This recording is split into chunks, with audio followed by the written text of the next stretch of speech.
Hey y'all, Damen Tolbert here again, back with DT's Mental Health Tips for Artists. And today we're going to talk about the relationship between the artist and the art. More so specifically, you are not your art.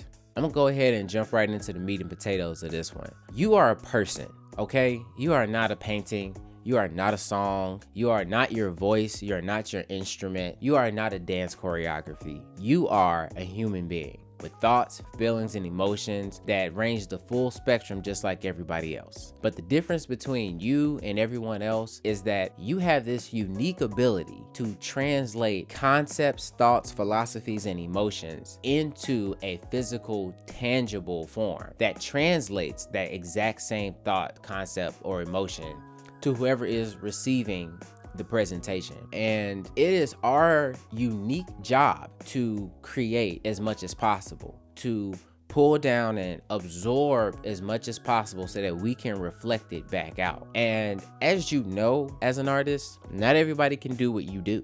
Not everybody hears the same way, sees the same way, feels the same way, moves the same way as you. And that goes into your unique style as well as the intention in which you present things, or even just the presentation itself. But a lot of times we get so wrapped up in creating our art form that we forget that we are people first. I started playing saxophone in high school. And before that, people knew me as Damon, the kind of chubby kid who was quiet. But after I got really good at the saxophone really fast, because of the things that I was naturally adept for, which lended me towards playing the saxophone. Now note, I said my natural talents lended towards playing the saxophone and playing music. By senior year, literally people would say, "Oh, you mean Damon the saxophone? Don't you mean saxophonist?" From high school all the way up into college, people called me a saxophone. They say, "Damon, when I see you, I think saxophone," literally. And as flattering as that was as an instrumentalist, I was not flattered as a person because I'm also a video gamer. I also like to sing. I may not be good at it. I also like to draw. Another thing I'm not really good at. I like to dance for fun. I like to crack jokes. I'm sarcastic. I'm scientific. I think about so many things. I'm spiritual. There are so many aspects, layers to my personality that to just call me a saxophone and to just resonate and see me as just music is an insult to my person. And it doesn't give respect to all the pieces of myself that surround music that allow me to play and express myself in the way that people are receiving. So when I hear it now, what I hear is, "Hey, your brand and everything that I see about you, everything that I know about you involves music and playing music." However, I know for sure that I don't live just for music. I live for myself. And part of my journey, part of my expression, part of my being is to be a musician. So I encourage you to please think the same way. And in this way, you don't get bogged down with the identity crisis of you having to create art in order for you to be validated as a human being, because it does not take all of that. I constantly think about how there's somebody out there who is living just fine with no artistic talents, no products, and no performance skills to their name, yet they are thriving and happy just being themselves. To me, I like to think that every artist would like that kind of life, where you don't have to create your art, is a part of you. Or if you decided not to create at all, that doesn't define who you are as a person. It could be a part of your potential expressions. Now, there is a group of us that feel compelled to perform, that feel compelled to present our art to the public. And we people, the messengers of this world, I encourage you to not let up. Continue to create and express yourself, check me, as you live your life. Continue to express yourself as you live your life, because the big deal about us artists is that we are the portal. We are the in-between spiritual energy in physical form. We take the feelings and the concepts and the philosophies of the current times and we turn them into a painting. We turn them into a song, to a video. We turn it into a skit, a play. We turn it into something else. It's something that fits the needs of the people at the time. And if you really want to get a hold of the mentality of a people of the time, you check the art, not the history books. Because the history books are meant to serve the people who write the history books. However, art being timeless and also on time creates a realistic view of who was where. And had it not been for those artists, had it not been for those creators pushing forward to express themselves, we would not know how to be. Culture would be lost over time. And once again, you are not the art, you are the portal for the art. There were things going on when Marvin Gaye wrote What's Going On. When Ray Charles mixed R&B and gospel blatantly, these were already two prominent styles of music. There are quite a few examples. You have Langston Hughes, Maya Angelou, Upton Sinclair, if you want to get out of Black history, William Shakespeare, Michael Bay even, Explosion. And did you even know that George Bush, phenomenal painter, Bill Clinton played saxophone? Art in itself does not have to be exclusively for performance, nor does it have to be for presentation. And in that, the pressure is off, really. You don't have to do this. You can do this if you choose to do this, because you are a person who happens to be an artist. Yes, it's just fine for you to take ownership of your work. It does come from a piece of you that you are expressing. But once you part with it, it's out there. It's a presentation. It's for the people. It's like a spiritual billboard, so to speak. It's like the Eat More Chicken billboard from Chick-fil-A with cows making it. Artistically, that is absolutely genius. But if I am a beef enthusiast, I would not like that sign. However, check me out. That sign is not for the people who want to eat more beef. It's for the people that want to eat more chicken. It's for who it's intended for. Say, let's take it like a business. The person on this side of Chick-fil-A says, you have the marketing task of getting people to eat more chicken. Well, what they did artistically is go, you know what would be some really good wordplay, personification, a metaphor? Who would want people to eat more chicken? Cows, of course. You eat beef. They don't want to get eaten. But the joke is, the art is, the deviation is that cows aren't capable of getting up on billboards, and spelling things and writing.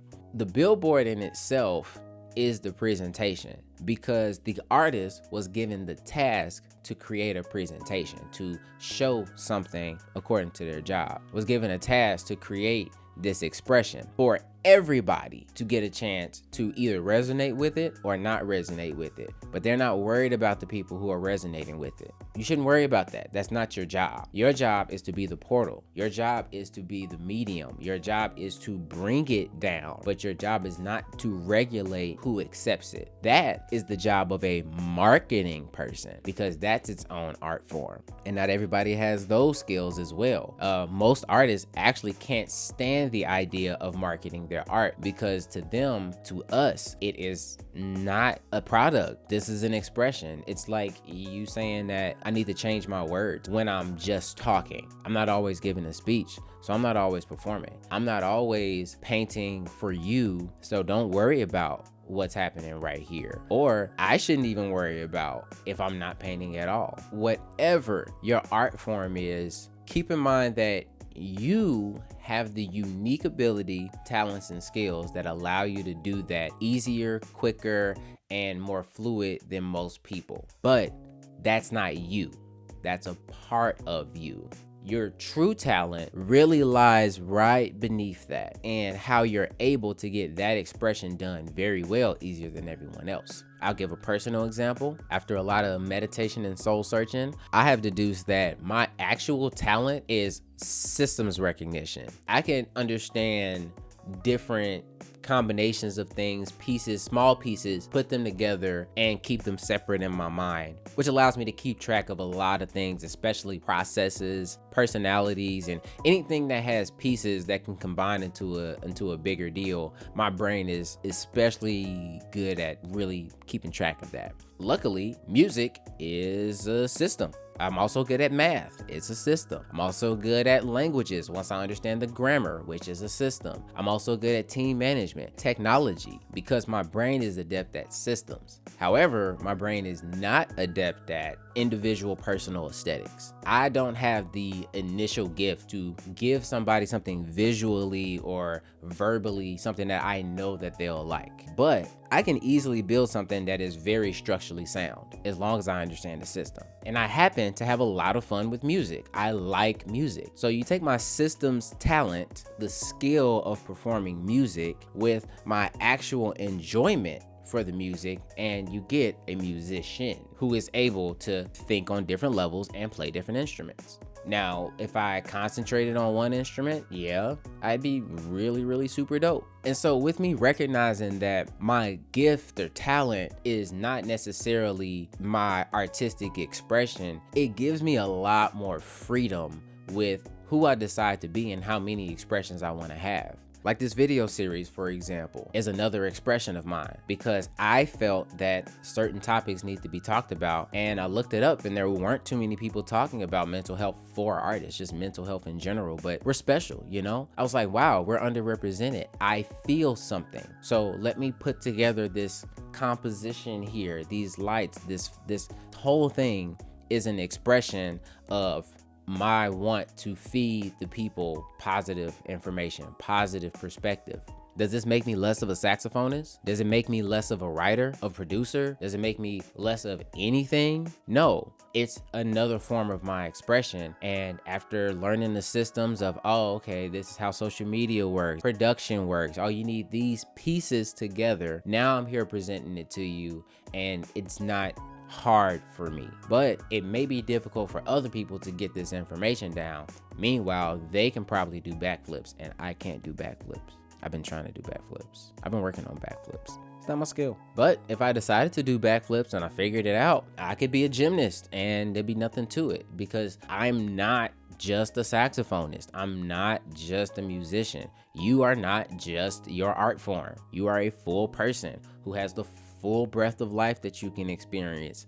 Please experience it. It is imperative that you experience life more than the average person because you're the person that can take those experiences and present it in a condensed form to millions of people forever. That's another super dope part about art, is that it's forever presented. And so once you make your presentation, once you say your piece, it's stapled in time and you can part with it knowing that that was a piece that you were able to leave back there and say, hey, there's a piece of me in history. There's a piece of history that I was able to take a quick snapshot of. So I hope this encourages anybody or about any perspective behind someone to help them really get a hold of what they're doing and why they're doing. And please, please, please don't consume yourself with your art. Please take time to breathe, experience nature. We're worried about all of this stuff, but there's a quote, and I forget where it comes from. I think it was an anime I was watching, but it was like, we're worried about war and money and all this good stuff, but life is full with the trees and the sun and the grass and the water and the air and with each other. We don't need to do all of this just to live our lives, but if you're compelled to do it as you live your life. Just as much as you can spend your entire life not pursuing an art form, don't spend your entire life trying to perfect one art form. I highly discourage it. You have the entire breadth of life to experience yourself. I highly discourage letting your art consume your whole life. Thanks to chaos theory, perfection is actually not possible in the universe. If the universe can't pull off perfection, why should you try to do it? The only thing you should be trying to perfect is yourself. Master who you are, your desires, your dreams, and then express it through your art form as you go. But to spend all your time mastering the art form, you will lose yourself and you would have wasted your life, in my opinion. There are people living full lives without ever picking up any art form. And there are people who surround themselves with their art form, immerse themselves in the art form to death, literally giving their lives, bodies, family, friendships, giving up everything just to be an artist. There's a level of artistic expression that I'm honestly comfortable never getting to. There's a certain speed of playing saxophone that I'm okay if I never get to. A certain level of wordplay and bars and lyricism that I'm okay with never touching. You know, there are people who have done that, who have went to the highest heights, and that's them. And I applaud them for being the best them as possible. And the best thing I can do to follow in the footsteps of my idols is to be the best me I can be. And maybe that doesn't mean I'm the best saxophonist. Maybe that doesn't mean I'm the best blogger. Maybe that doesn't mean I'm the best producer or the best writer. But I will die happy knowing that I'm the best me, because I didn't internalize and I 100% identify my art with my personality. Please do yourself a favor and live your life. Continue to make your art to the highest quality that you see fit, but please live your life. Do yourself that favor. All right? Ashe. Peace.